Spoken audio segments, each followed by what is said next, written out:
Hi, it's Jackleen. Happy new moon. I am recording this on Tuesday, the 24th of June. Tomorrow, Wednesday at 3:32 a.m.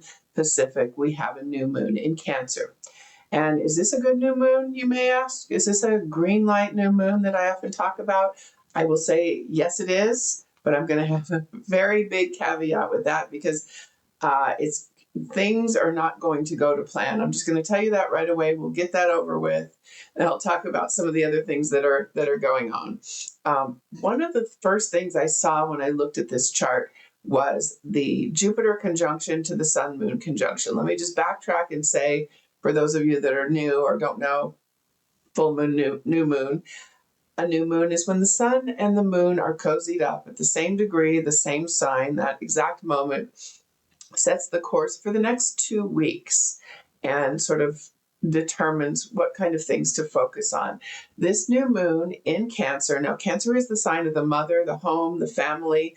It's the sign of don't wanna, not going, gonna stay home. It's more introverted, it's very intuitive.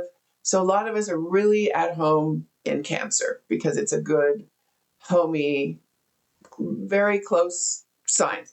Only spend time with your closest people, for example. Not always, because this is going to have a little mix of the social and the kind of antisocial or introverted kind of downtime, me time. Cancer is the sign of me time. So definitely go ahead and take that over the next couple of weeks. But also get some work done because, like I said, it is a green light new moon. Are things going to go as you plan? They are absolutely not going to. But that may be part of the luck because I was just getting started on Jupiter. Jupiter is conjunct the sun and the moon, which are, of course, naturally conjunct in a new moon. But Jupiter's right there by 1 degree, just moved into Cancer in those early degrees. It's very strong.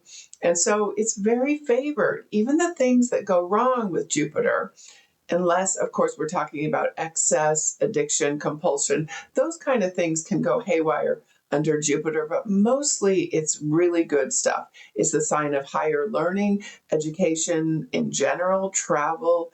It's just good luck, good fortune. Okay, it's the Santa Claus of the zodiac, but it has that other side for when you have any kind of compulsive or excessive leaning. So let's just know that, because it's like, yeah, your eyes can get too big for your stomach or whatever.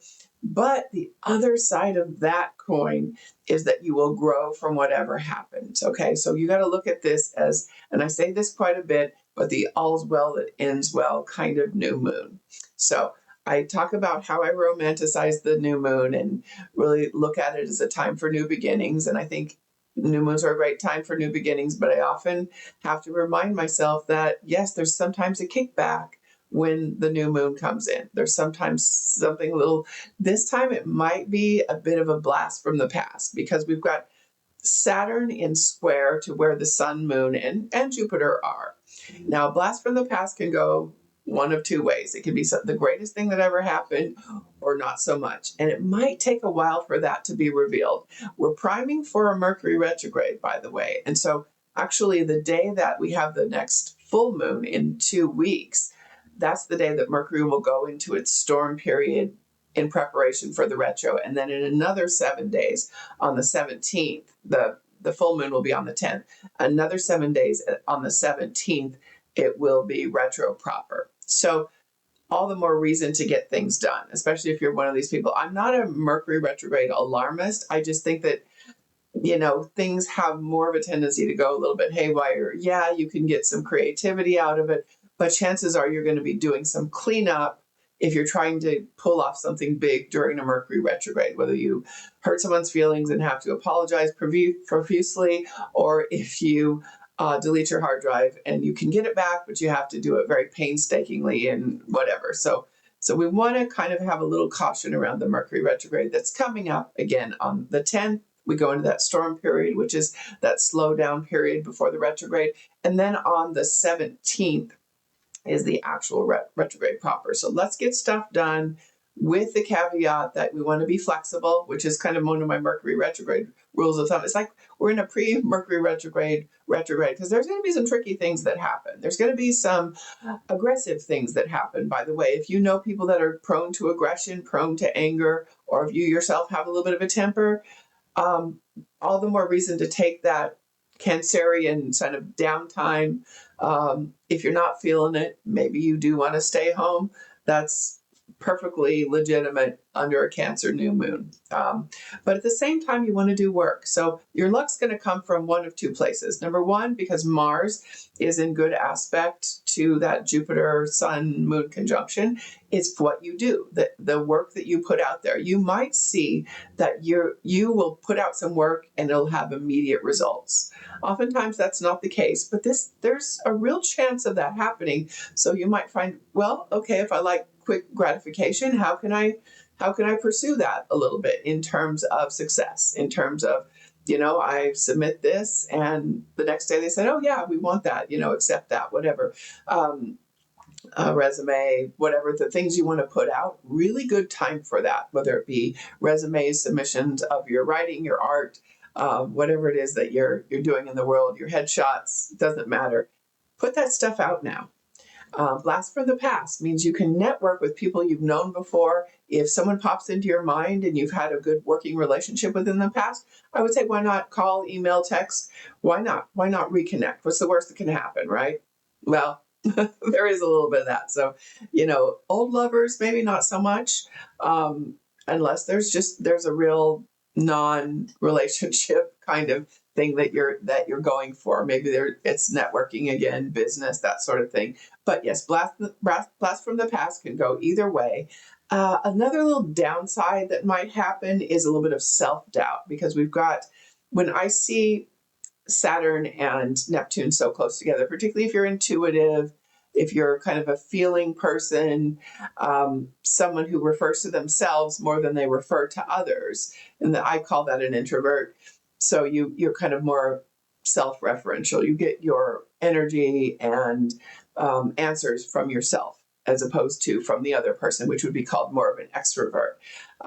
Neither's better or worse than the other, but there could be a little self-doubt creeping in. Extroverted, introverted, doesn't matter. And you might find yourself switching. You might say, you're turned on and you're out in front of people and you're on fire. And then the next minute you might feel like, okay, now it's time to go home. You might find yourself going home early a lot during the next couple of days and the next couple of weeks. Just letting you know, because that's there as well. I talked about the retro.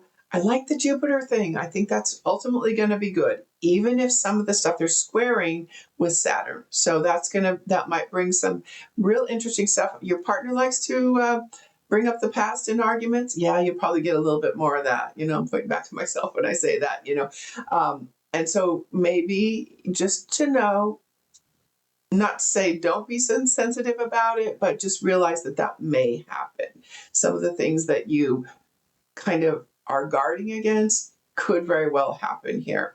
People could get their feelings stepped on and it's going to happen, right? They're going to be, unfortunately, we've got wars, we've got terrorism, we've got domestic terrorism, we've got all kinds of crazy things happening in the world. And it's not that I feel like there's a whole hell of a lot of that, but there's just enough where you want to be alert, aware of your surroundings, that sort of thing, because we've got the Mars, Uranus energy. And then we've got Pluto and Mercury also. These are heavy hitting planets, the slow moving planets, Mars and Uranus. And I talked earlier about Neptune.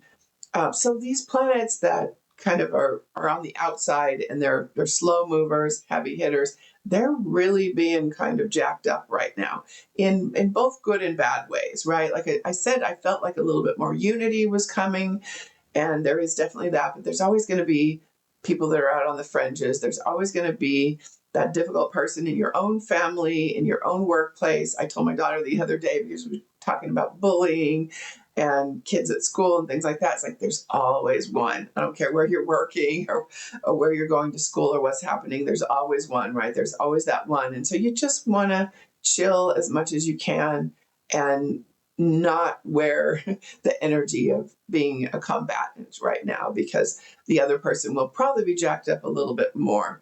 Because again, even though it's new moon energy, there's just a lot. There's no real unaspected planets here.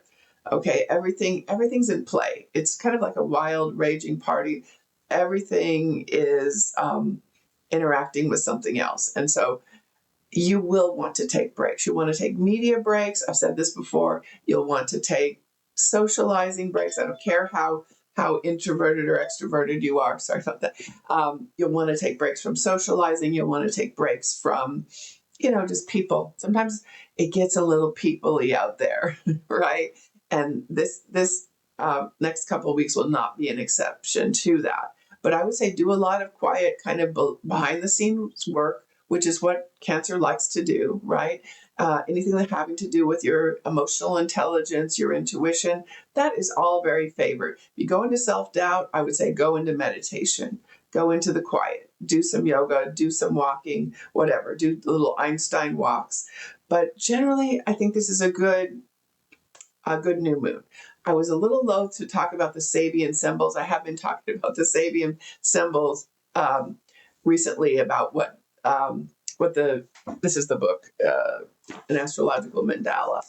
And as soon as I looked at the Sabian symbol, I was like, uh-oh, this is the one with the wrecked car on the train track. Now, that means a lot of things. That can mean, a new kind of beginning, but through some difficulties. So, if that is wanting to happen, I might just take a breath and allow what needs to be shifted, what needs to be released to happen. Okay.